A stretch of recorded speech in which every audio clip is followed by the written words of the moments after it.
used to communicate with who. Very interestingly, in Asia, most of the government officials and ministers, they do not reply to any emails at all. Email is dead.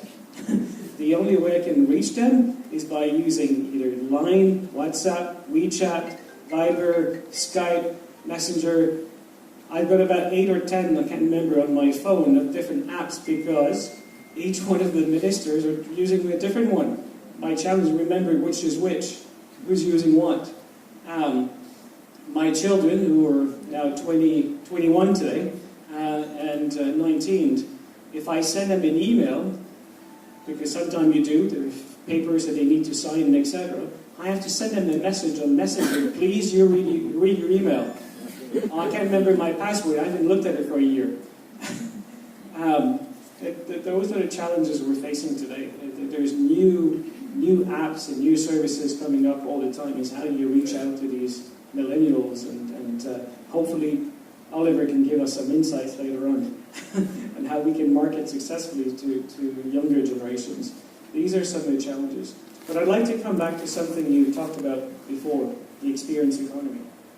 I've mentioned that yesterday when I spoke about storytelling. Secretary of Tourism, Madame Verma, spoke about experiences also. And I'd like to share a personal story with you because that's a good way, I think, a really interesting way for someone in a small community marketing themselves. I was at a conference in Jordan not that long ago, a few weeks ago. And as you can expect, for everyone who has heard of Jordan before, Petra, Wadi Rum, Dead Sea, and many of the other beautiful sites that are actually there to visit. But actually the most memorable experience for us during that entire trip was actually a lunch we had with a Bedouin family. Jordanians are extremely welcoming people. You can walk along the street, they'll stop you over, invite you to their house to have tea with them, and it's very common. People sometimes, foreigners might be frightened by that, but it's a very, very natural thing for them to do. So this Bedouin family invited us for a family lunch. We had lunch with their family in their garden. Old, homemade product, local jam, breakfast, and fantastic, phenomenal food, all home cooked.